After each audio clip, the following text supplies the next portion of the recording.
ನಮಸ್ತೆ, ನಾನು ನಿಮ್ಮ Yashu. Welcome back to my YouTube channel Halligudu. ಕೇವಲ 20 ರೂಪಾಯಿನ ಹೂಕೋಸಲ್ಲಿ ನಾನಿವತ್ತು ಮಾಡ್ತಾ ಇದ್ದೀನಿ ಮನೆ ಮಂದಿಗೆಲ್ಲ ಆಗೋಷ್ಟು ಕ್ರಿಸ್ಪಿ ಆ್ಯಂಡ್ ತುಂಬಾನೇ ಟೇಸ್ಟಿಯಾಗಿರೋ ಗೋಬಿ 65. ಮೊದಲಿಗೆ ನಾನಿಲ್ಲಿ ಒಂದು ಬೌಲ್ಗೆ 1 ಟೇಬಲ್ ಸ್ಪೂನ್ ಅಕ್ಕಿ ಹಿಟ್ಟು, 2 ಟೇಬಲ್ ಸ್ಪೂನ್ ಮೈದಾ ಹಿಟ್ಟು, 1 table spoon corn flour, 2 table spoon ಕಡಲೆ ಹಿಟ್ಟು, ಅರ್ಧ ಟೇಬಲ್ ಸ್ಪೂನ್ ಉಪ್ಪು, 3/4 ಟೇಬಲ್ ಸ್ಪೂನ್ ಖಾರದ ಪುಡಿ, 1/4 ಟೇಬಲ್ ಸ್ಪೂನ್ ಜೀರಿಗೆ ಪುಡಿ, 2 ಚಿಟಿಕೆ ಗರಂ ಮಸಾಲ, 1/4 ಟೇಬಲ್ ಸ್ಪೂನ್ ಕಾಳು ಮೆಣಸಿನ ಪುಡಿ, 1 ಟೇಬಲ್ ಸ್ಪೂನ್ ಅಷ್ಟು ಶುಂಠಿ ಬೆಳ್ಳುಳ್ಳಿ ಪೇಸ್ಟ್ ಹಾಕಿ ಡ್ರೈ ಮಿಕ್ಸ್ ಮಾಡ್ಕೊಳ್ತಾ ಇದ್ದೀನಿ. ಇದಕ್ಕಿವಾಗ ಕಾಫಿ ಕಪ್ಪಲ್ಲಿ ಒಂದು ಅರ್ಧ ಕಪ್ ಆಗೋಷ್ಟು ಮೊಸರು ಹಾಕಿ ಮಿಕ್ಸ್ ಮಾಡ್ಕೊತಾ ಇದ್ದೀನಿ. ಇದನ್ನ ಇವಾಗ ಚೆನ್ನಾಗಿ ಮಿಕ್ಸ್ ಮಾಡಿದ್ದಾಯ್ತು.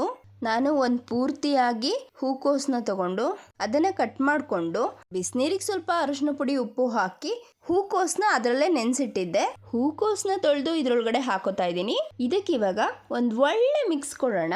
ನೋಡಿ, ಈ ರೀತಿ ಕನ್ಸಿಸ್ಟೆನ್ಸಿ ಬರೋ ಥರ ಇದನ್ನ ಚಂದ ಮಿಕ್ಸ್ ಮಾಡ್ಕೋಬೇಕು.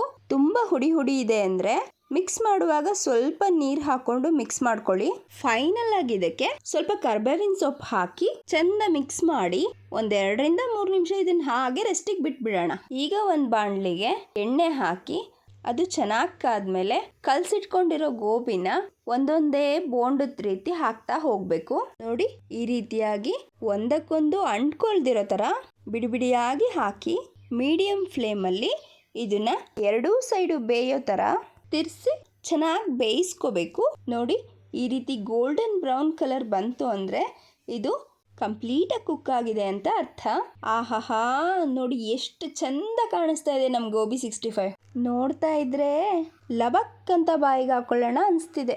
ಇದನ್ನ ನಾವೀಗ ತೆಗೆಯುವಾಗ ಹೈ ಫ್ಲೇಮ್ ಮಾಡಿಬಿಟ್ಟು ತೆಗಿಬೇಕಾಗತ್ತೆ. ಯಾಕೆ ಅಂದರೆ ಗೋಬಿ ಎಣ್ಣೆನ ಜಾಸ್ತಿ ಕುಟ್ಕೊಂಡಿರಲಿ ಅಂತ ಹೀಗೆ ಮಾಡ್ತೀವಿ. ಎಣ್ಣೆಲಿ ಕರಿಯೋ ಯಾವುದೇ ಐಟಮ್ ಮಾಡುವಾಗಲೂ ನಾವು ಇದೇ ಸ್ಟೆಪ್ನ ಫಾಲೋ ಮಾಡ್ತೀವಿ. ನೀವು ಈ ಥರ ಒಮ್ಮೆ ಟ್ರೈ ಮಾಡಿ ನೋಡಿ. ಹೀಗೆ ಮಾಡೋದ್ರಿಂದ ಕರ್ದಿರೋ ಐಟಮ್ಸ್ ಯಾವುದು ಜಾಸ್ತಿ ಆಗಿ ಎಣ್ಣೆನ ಒಳಗಡೆ ತಗೊಳ್ಳಲ್ಲ. ನೋಡಿ, ಎಷ್ಟು ಈಸಿಯಾಗಿ ಕ್ರಿಸ್ಪಿ ಆಗಿರೋ ಗೋಬಿ 65 ರೆಡಿ ಆಯಿತು. ಆಹಾ, ನಂಗಂತೂ ಎಷ್ಟು ಬೇಗ ತಿಂತೀನೋ ಅನಿಸ್ತಿದೆ. ನಾನಂತೂ ಬ್ಯಾಟಿಂಗ್ ಶುರು ಮಾಡ್ಕೋತೀನಿ. ನೀವು ಕೂಡ ಮನೇಲೊಮ್ಮೆ ಟ್ರೈ ಮಾಡಿ. ನಮ್ಮ ಗೋಬಿ 65ಗೆ 1 ಲೈಕ್ ಕೊಟ್ಟು ಹೇಗಿತ್ತು ಈ ರೆಸಿಪಿ ಅಂತ ಕಮೆಂಟ್ ಮುಖಾಂತರ ತಿಳಿಸಿ. ಇದೇ ರೀತಿ ಹೆಲ್ದಿ, ಟೇಸ್ಟಿ ಅಂಡ್ ಈಸಿ ರೆಸಿಪಿಗಳಿಗೆ ನಮ್ಮ ಚಾನಲ್ಗೆ ಸಬ್ಸ್ಕ್ರೈಬ್ ಆಗಿ ಹೀಗೆ ಸಪೋರ್ಟ್ ಮಾಡ್ತಾ ಇರಿ. Thank you for watching.